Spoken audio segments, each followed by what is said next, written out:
O ICMS não é um único problema da composição de preços combustíveis, tampouco é o problema principal relativamente ao preço alto dos combustíveis no Brasil atualmente, segundo os governadores. Disseram muito da importância de se discutir uma política de preços de combustíveis no Brasil e a própria participação da Petrobras nessa solução, uma empresa evidentemente muito lucrativa. E que bom que ela seja lucrativa, mas que é importante tomar parte dessa discussão sobre o PLP 11, que foi uma reivindicação, inclusive, dos governadores. Defenderam todos os governadores a proposta de emenda à Constituição da reforma tributária ampla, que está sendo relatada pelo senador Roberto Rocha no Senado Federal, e ficamos de evoluir e desdobrar essa primeira reunião em outras reuniões ao longo da próxima semana, para amadurecermos esse projeto e identificarmos qual o caminho que nós temos de consenso, de convergência em relação a essa situação da tributação dos combustíveis. Participou do encontro também o senador Otto Alencar, presidente da Comissão de Assuntos Econômicos. É muito importante que participe, haja vista a sua posição de presidente da Comissão de Assuntos Econômicos. Portanto, reputo que foi uma reunião muito importante para ouvir governadores, para ouvir secretários de Fazenda, e cabe ao Senado Federal, ouvindo-os e ouvindo também outros segmentos, sem desconhecer a boa intenção do projeto de buscar uma composição de preço de combustível que seja mais justa possível e menos impactante para os consumidores. Eu considero que foi uma reunião muito produtiva e haveremos de ter bons frutos dela, especialmente com a evolução do projeto à luz de todos esses argumentos. Presidente, o governo está propondo uma alteração na regra do teto de gastos retroativa a 2016 para abrir espaço para o Auxílio Brasil. O senhor vem defendendo manutenção do teto e uma solução via PEC dos precatórios, que seria uma alternativa além disso. Como é que o senhor vê nesse momento uma alteração do teto? Ela é justificável do ponto de vista fiscal em nome desse programa social? Acho que tem algumas considerações que nós precisamos fazer. Eu acho que o ponto principal disso é que nós temos a obrigação de dar solução, de um jeito ou de outro, à questão do programa social.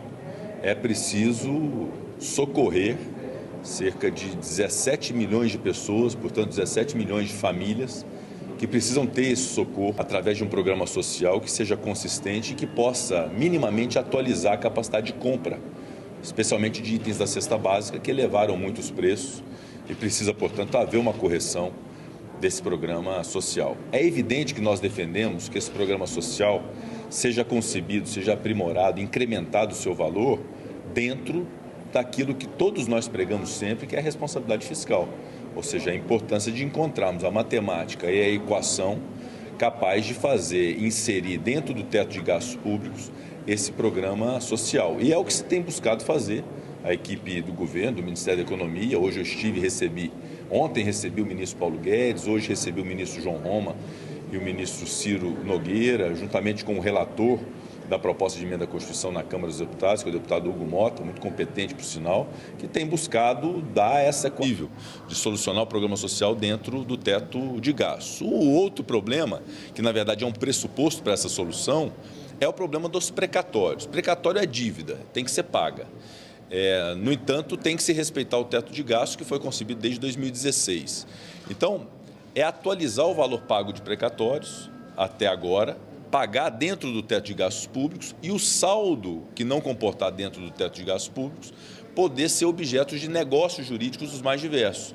Recebimento de ativo da União, pagamento de outorgas onerosas, pagamento de multas, pagamento de dívidas fiscais, compensação entre o devedor ou a devedora União e os credores, inclusive estados da federação. Então são soluções inteligentes que fazem conciliar a responsabilidade fiscal que nós pregamos, que é importante, que é fundamental que tenha, e é o nosso compromisso do Senado, o respeito ao teto de gastos e a responsabilidade fiscal, mas, por outro lado, a obrigatoriedade de se dar solução a esse problema dos precatórios. E o mais importante de tudo, efetivar de uma vez por todas o programa social dentro de um valor que seja um valor condizente para a necessidade das famílias brasileiras, especialmente aquelas mais atingidas pela pandemia, as pessoas que não conseguem emprego, até porque não há oferta de emprego e de trabalho suficiente no Brasil nesse instante, nesse momento. Nós temos que trabalhar para que tenha, para que haja esse socorro, que seja um socorro efetivo a essas famílias brasileiras. Para mudar a regra do teto, que é o que está sendo Na verdade, o que há de proposta, segundo soube, na Câmara dos Deputados, não é uma alteração do teto. O teto continua a existir, a responsabilidade fiscal também. No entanto, há uma redefinição da regra relacionada à correção desse teto de gastos públicos. Ao invés de ser de meados de um ano até meados de outro ano, fazer de janeiro até dezembro. Essa é uma avaliação que tem que ser feita à luz de princípios constitucionais. Pode ser até que essa solução, eu sinceramente nesse instante não posso afirmar categoricamente isso, pode ser até que essa solução de parametrização do começo até o fim do ano possa eventualmente até ser mais justa. Mas essa é uma avaliação que tem que ser feita pela Câmara dos Deputados, repito, com critérios técnicos, legais, constitucionais, e tendo essa decisão da Câmara na PEC dos precatórios, o Senado vai avaliar, e o que eu posso dizer, que vai avaliar com o máximo de pressa possível para poder dar solução definitiva a isso, que é algo que a sociedade espera muito que se dê solução. Precatório, responsabilidade fiscal e o programa social, que são fundamentais para o Brasil. Presidente, na semana que vem deve haver um encontro entre dirigentes da Petrobras, governadores e o senhor, e o que deve ser tratado nesse encontro?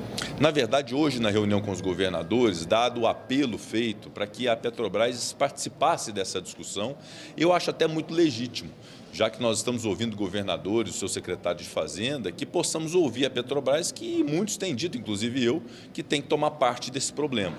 Então, eventualmente, um convite para que possam fazer parte de uma mesa de reuniões, virtual ou presencial, para que possam dar a sua opinião sobre esse problema do combustível. O mais importante numa discussão dessa natureza é, obviamente, ser fiel à Constituição, ser fiel à lei, garantir um processo legislativo legítimo, mas é ouvir os personagens. É muito importante ouvi-los e saber qual é a recomendação técnica e política de cada personagem nessa história. Presidente, um dos caminhos apontados foi a retomada do fundo de equalização. Desculpa, eu não estou te ouvindo. Desculpa. Nada. Um dos caminhos apontados foi a retomada do fundo para equalização, exatamente do preço dos combustíveis. Esse é o caminho que foi destinado em 2016? Na verdade, os governadores, não digo todos, mas a grande maioria dos governadores afirmaram que a solução principal estaria na política de preços da Petrobras e também no restabelecimento do fundo de equalização dos combustíveis. Inclusive, o governador Wellington Dias lançou essa tese como uma tese que devia ser suscitada e refletida como um fator para poder se resolver o problema. É óbvio que nós estamos discutindo uma busca de solução de diversas frentes, de trabalho. Essa da política de preço pode ser discutida, o fundo de equalização, mas o projeto trata de matéria tributária e sobre isso nós vamos ter que ter uma opção. E a opção vinda da Câmara é uma opção que muda o conceito. Ao invés de ser um percentual sobre o valor do combustível para se calcular o ICMS, a partir dos últimos 15 dias, o preço praticado, se ter uma regra mais rígida de um tempo maior de média e ter um valor fixo para a quantidade de combustível, o que é uma ideia que até indaguei aos governadores, que considerando uma mesma arrecadação num modelo e outro, qual que seria o modelo melhor, mais previsível, com uma arrecadação mais previsível, melhor para o consumidor, e essa busca dessa resposta é que nós temos que ter. Eventualmente, a proposta da Câmara, com esses ajustes, alguns propostos inclusive por governadores, pode ser uma solução viável para esse problema tributário, porque há outras frentes, mas esse problema tributário do combustível. Mas também existe a possibilidade de uma discussão, uma reforma tributária mais ampla. Isso foi assuntado hoje? Sem dúvida. Na verdade, nós nunca desistimos e sempre estamos discutindo a questão da reforma ampla. É a PEC 110, de autoria do então presidente do Senado, Davi Alcolumbre, subscrita por diversos senadores.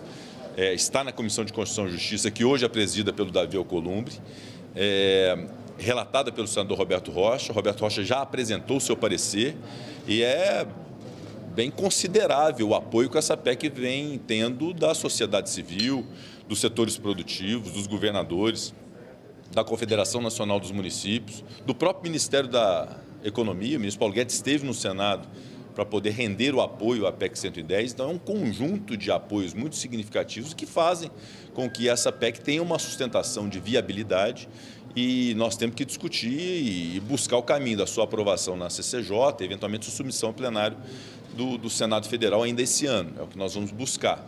Essa é vista pelos governadores como uma solução inteligente para a redefinição do modelo tributário nacional, com a fixação de um imposto sobre valor agregado no nível federal e o imposto sobre valor agregado subnacional, ICMS e ISS, que acabaria por dar solução definitiva a essa questão tributária, inclusive nos combustíveis. Mas não resolve a curto prazo, né? Exato, porque ela tem uma regra de transição, não resolve a curto prazo, é uma transição e a transição é muito importante para a assimilação por parte da sociedade, do setor produtivo, do Brasil, de uma reforma que mude a matriz tributária do país, mas de fato temos um problema para hoje, o preço do combustível muito elevado e temos que incessantemente buscar solução para isso. Muito obrigado. Só mais uma dúvida. Ontem o senador Renan Calheiros apresentou o relatório final da CPI, sugerindo o iniciamento do presidente por 9 crimes. Ele também sugere uma mudança para que o impeachment seja analisado dentro de 30 dias, tanto pelo presidente da Câmara quanto aqui no Senado. Como o senhor e o Lira vão receber esse relatório? Eu espero que haja definição por parte da Comissão Parlamentar de Inquérito. Este é um parecer do relator, o senador Renan Calheiros, será submetido a um colegiado, que é um colegiado que tem a sua autonomia de definição quanto aos fatos ali postos, as responsabilidades de quem deva responder por crimes ou por infrações de qualquer natureza. Então, é muito importante que a CPI se esgote, seja encaminhada às instâncias competentes essa conclusão. Da parte da presidência do Senado, confesso que o nosso foco é a pauta do Senado Federal, do plenário do Senado Federal, o funcionamento das comissões permanentes, e temos problemas muito presentes para resolver. Essa questão do Bolsa Família, a solução dos precatórios, o preço dos combustíveis, a contenção da inflação, a contenção da elevação do câmbio, o desemprego, que é um problema gravíssimo que nós estamos enfrentando no Brasil. Então, eu considero que a presidência do Senado tem muitas coisas a contribuir para o Brasil nessas vertentes. A CPI tem o papel dela autonomamente. Obrigado. Só sobre a PEC explicatória. Ele apresentou hoje com relação a composições de embaixadas, regras para a nomeação de embaixadores. Tem perspectiva sobre essa PEC vai ser lida? Sim, essa proposta de emenda à Constituição, o primeiro signatário é o ex-presidente Davi Alcolumbre. Será dado o encaminhamento normal das PECs, né? Ela será encaminhada à própria Comissão de Constituição e Justiça, presidida pelo senador Davi Alcolumbre, e havendo parecer na CCJ e aprovado, vem a plenário como o rito normal das PECs. Como a PEC que nós aprovamos ontem, é o caminho normal da PEC. Não, porque o Legislativo é a casa de ideias, de novas reflexões. Umas vencem, outras não. É uma proposta como qualquer outra. Obrigado.